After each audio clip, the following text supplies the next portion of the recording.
What if the entire global economy was one giant IOU, trillions of dollars owed, and the bill could land on you? Sounds dramatic. It's not, it's your reality. Every second, debt grows. Every moment, it shifts closer to your doorstep. Who owes the most? And how could their debt collapse your future? Stay with me, because what you're about to uncover might just change how you prepare for tomorrow. Watch closely, the stakes have never been higher. This is George Galloway from Inside Report. Let's begin. Number 10. Italy.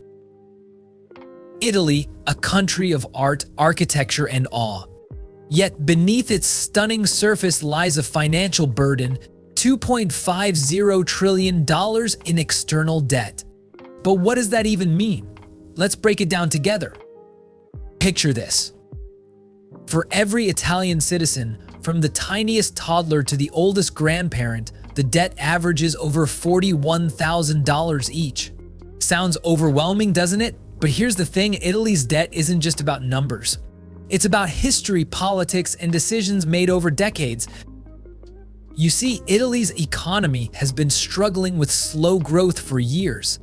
Back in 2008, during the global financial crisis, Italy was hit hard.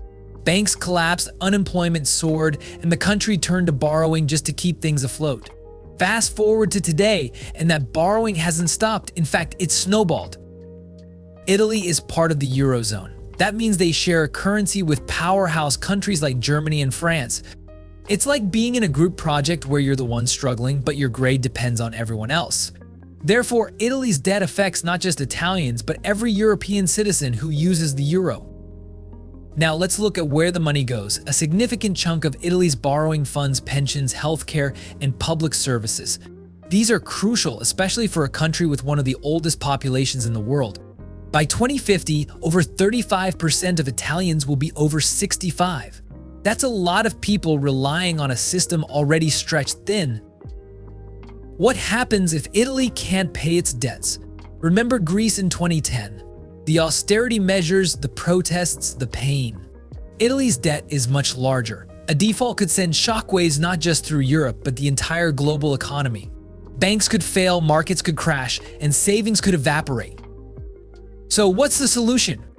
Experts suggest reforms, reducing bureaucracy, investing in innovation, and tackling tax evasion.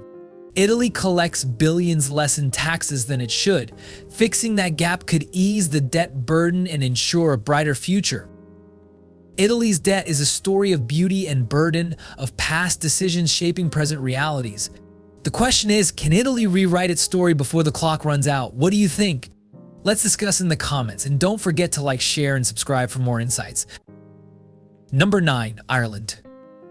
Ireland, $3.00 trillion. A tech haven that punches far above its weight. But did you know that a big chunk of Ireland's debt comes from multinational companies? Let me explain. Ireland attracts tech giants like Google, Facebook, and Apple. They park their profits here thanks to low corporate taxes. Sounds like a win, right? But there's a catch. These companies use Ireland as a hub, and their activities inflate the national debt. In 2021, Ireland's debt to GDP ratio hit 59%, but it's not just about numbers. If these companies leave, so does their money, jobs, and tax contributions. And that's not all. Ireland's housing crisis is worsening, with rents climbing to all-time highs in 2023. Families struggle and wages can't keep up. The real question is, how much longer can Ireland rely on external investments? What if the tech bubble bursts? What happens when those who came for opportunity decide to leave? One thing's for sure, the future of Ireland's economy hangs in the balance. Number 8. Australia. Australia is often celebrated for its stunning landscapes and laid-back lifestyle. But beneath the surface lies a financial undercurrent that's anything but relaxed. With $3.12 trillion in external debt, Australia ranks 8th globally, an eye-opening figure for a country of only 26 million people. That's over $120,000 per person. But where does all this debt come from? 2 words: housing boom. Australians love their real estate, and for decades, property prices have soared. Families stretched their budgets, banks handed out loans like candy, and foreign investors poured in cash. In Sydney, the median house price reached over $1.1 million in 2023. But here's the kicker, a market built on borrowing isn't indestructible. What goes up must come down. That's the fear economists have been whispering for years. Imagine this: if interest rates rise, or worse, a housing bubble bursts, families could lose their homes and banks could be left scrambling. And it's not just housing, mining, another key pillar of Australia's economy, has seen its own struggles. Global demand for coal and iron ore is unpredictable. When exports dip, debt piles up faster than a surfer catching waves at Bondi Beach. And what about climate change? The recent bushfires of 2019 to 2020 devastated communities and cost Australia over $100 billion in damages. As extreme weather events grow more frequent, the strain on public finances intensifies. More borrowing, more debt. But here's where it gets personal. This isn't just Australia's problem. The nation's economy is deeply connected to Asia, especially China. If Australia's economy falters, the shockwaves could hit global markets, including yours. So what's next? Will Australia weather the storm or sink deeper into debt? That's the billion-dollar question. Number 7, Japan. $4.25 trillion, Japan's external debt. A number so vast it could buy every single person on Earth a high-end smartphone twice. But why is one of the most innovative nations struggling with such a financial burden? And what happens if this house of cards collapses? Let's break it down. Japan is known as the land of the rising sun, but its economic sunrise has been a bit cloudy lately. After World War II, Japan rebuilt itself into a technological superpower. Sony, Toyota, Nintendo, all global icons. But success came at a cost. To fund its rapid growth, Japan turned to borrowing. Lots of it. Then came the 1990s, the lost decade. A real estate bubble burst and Japan's economy stagnated. The government poured money into infrastructure to keep things afloat. Think bridges, roads, and railways, but this only deepened the debt. Japan's problem isn't just its borrowing, it's its people. Japan has one of the oldest populations in the world. By 2030, 1 in 3 Japanese citizens will be over 65. This aging population demands pensions, healthcare, and support. But with fewer young people working, who's paying the bill? The government has no choice but to borrow more. This creates a cycle, more debt to cover past debt. And while Japan's exports like cars and electronics bring in revenue, it's not enough to close the gap. Picture this: a small Japanese town. An elderly man, retired, relies on his pension for survival. Across the street, a young couple struggles to pay their taxes while saving for their future. Both are connected by the same issue: Japan's debt. So where does this leave us? Japan's $4.25 trillion debt isn't just a number, it's a story of resilience, aging, and choices. The question is, how long can the sun keep rising before the debt shadows catch up? Let me know what you think in the comments, and don't forget to like, share, and subscribe. After all, understanding the world starts with asking the right questions. Number 6, Luxembourg. A country so tiny you could drive across it in under an hour. But here's the paradox: it carries a staggering $4.3 trillion in external debt. How does a nation smaller than Rhode Island owe more money than most superpowers? And what happens if this financial tightrope snaps? They say big things come in small packages, but what if that package is a ticking time bomb? A debt this massive isn't just a Luxembourg problem, it's a global one. And here's the kicker: its collapse could ripple across continents. Luxembourg is a financial giant in a geographical nutshell. With fewer than 650,000 people, it has the highest GDP per capita in the world, nearly $128,000. But here's the secret: it's not from making cars or building skyscrapers. Luxembourg thrives on banking and investments. Its capital is often called the Wall Street of Europe. This success has drawn major corporations and wealthy investors to park their money here. Amazon and Skype have European headquarters in Luxembourg, but the very system that brought prosperity is also its Achilles heel. Luxembourg's economy depends on the trust of global investors, but trust is fragile. In 2008, we saw how a banking crisis in one part of the world could bring down the entire global economy. What if investors pull out? What if a global recession shakes the foundation of this banking paradise? If Luxembourg's financial hub falters, it won't just be Luxembourg that suffers. European trade, international banking, even your own savings could feel the aftershock. The debt isn't just a local issue, it's a global web, and one loose thread could unravel it all. Did you know Luxembourg's banking sector manages assets worth over $5 trillion, nearly 10 times its GDP? Or that its financial services make up 25% of its economy? These numbers look impressive but highlight its vulnerability. Imagine waking up to find your investments have vanished because a banking crisis halfway across the world broke the chain. Could this really happen? Number 5. Netherlands. Netherlands is buried under $4.35 trillion of external debt. How did this happen? And more importantly, how does it affect you? Stick around because this story has consequences far beyond Dutch borders.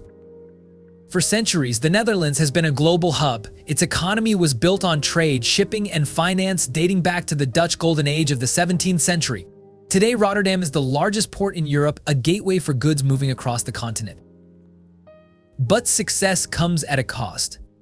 The Netherlands owes $4.35 trillion in external debt, more than 5 times its GDP.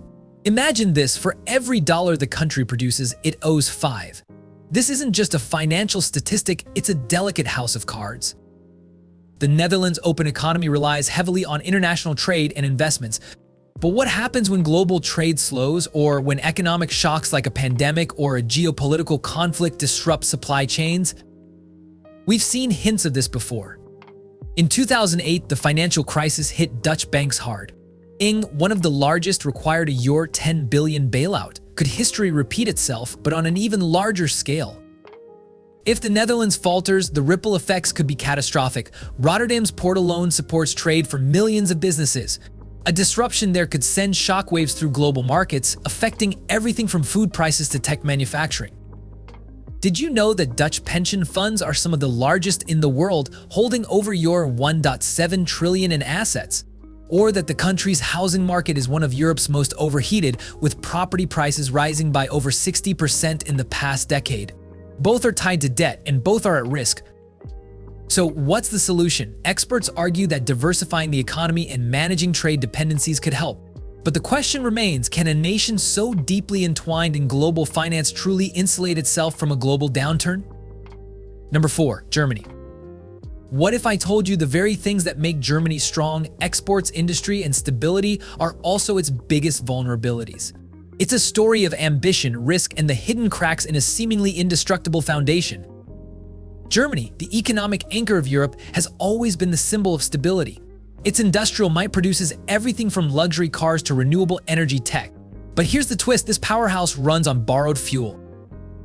With $5.67 trillion in external debt, Germany's economy isn't as unshakable as it seems. Imagine this, every machine, every autobahn, every skyscraper you associate with German success has a shadow, a debt that must eventually be paid.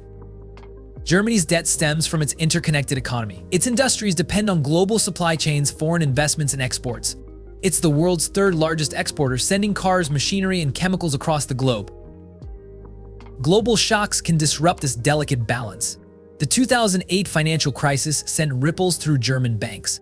Then came the pandemic, which crippled supply chains. Now, rising energy costs and geopolitical tensions are putting the pressure back on. Take the energy crisis. Germany relied heavily on Russian gas, cheap and abundant, until the Ukraine war upended the arrangement.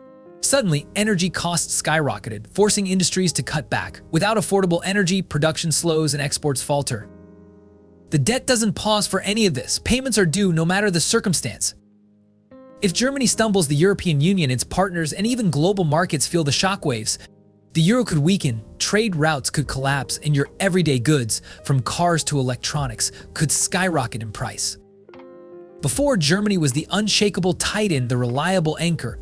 After, we're left questioning how much debt can even the strongest economy bear. The bridge is the unknown, the uncertainty of how Germany will navigate these crises. Number 3. France. What if I told you that while you sip on French wine, the nation's finances are pouring into a bottomless glass? France's debt is a slow, ticking metronome, keeping time with a fragile future. How did we get here? And more importantly, what happens next? France is a global symbol of luxury and leisure, but what many don't see is the price tag attached to its social and economic model. Universal healthcare, robust pensions, and extensive welfare programs form the backbone of French society. Sounds ideal, right? But here's the rub: these programs aren't free. They're sustained by heavy borrowing. France's external debt now equals almost 115% of its GDP, meaning the nation owes more than it produces annually. France has always prided itself on its social safety nets. These systems are deeply ingrained in the country's identity, a promise to its people that no one will be left behind. But promises have costs. The government has leaned heavily on debt to keep these systems running. Pair this with slow economic growth, political instability, and high unemployment rates, and you've got a recipe for tension.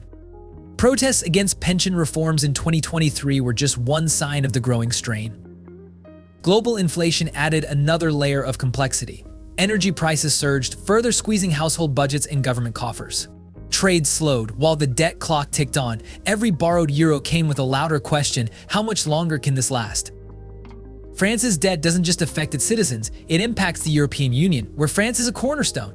A French economic downturn could weaken the euro, disrupt trade, and shake global markets. This isn't just a story about numbers, it's about priorities. Does France choose austerity, risking the social harmony it treasures? Or does it double down, hoping growth will eventually outpace debt? Number 2, the United Kingdom. Imagine the mighty Big Ben ticking, not just marking time but counting down to financial strain. What happens when the chime of tradition clashes with the toll of debt?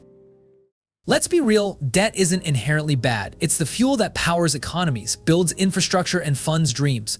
But what happens when debt outpaces growth, leaving a nation gasping for air? The UK's debt story is deeply tied to its past. For centuries, Britain was the world's banker, building wealth through trade and empire. But today, it's borrowing at an alarming rate to maintain its global standing. The financial sector, a crown jewel of the economy, accounts for much of this external debt. Yet, as we saw in the 2008 financial crisis, jewels can crack under pressure. In 2023, the UK faced inflation rates not seen in decades. Energy costs soared, the pound weakened, and households were left struggling to make ends meet. Meanwhile, the government borrowed heavily to stabilize the economy, adding to its already towering debt. This isn't just about numbers, it's about people. Imagine a family in Manchester deciding between heating their home or putting food on the table, or a small business in London unable to survive rising costs. Debt affects lives, not just ledgers. The Brexit decision in 2016 added another twist to the tale. Cutting ties with the European Union meant new trade barriers and economic uncertainty. While some hailed it as a step toward independence, others saw it as a step into financial quicksand. With debt climbing and growth slowing, the UK faces tough choices. Does it cut public spending, risking social unrest? Or does it keep borrowing, gambling on future prosperity? And finally, the United States.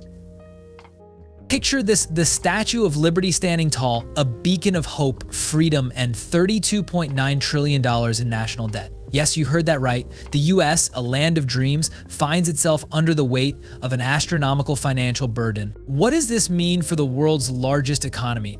And more importantly, what does it mean for you?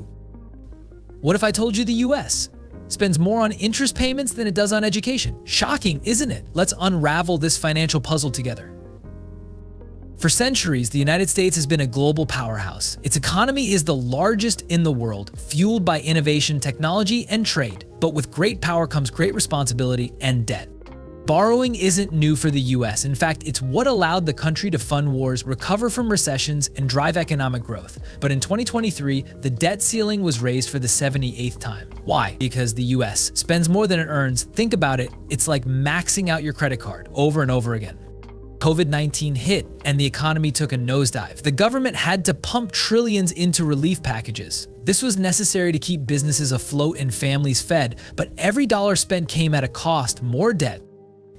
And then came inflation. Prices soared, wages lagged, and the Federal Reserve raised interest rates to slow things down. But higher interest rates also mean higher costs for borrowing. See the vicious cycle?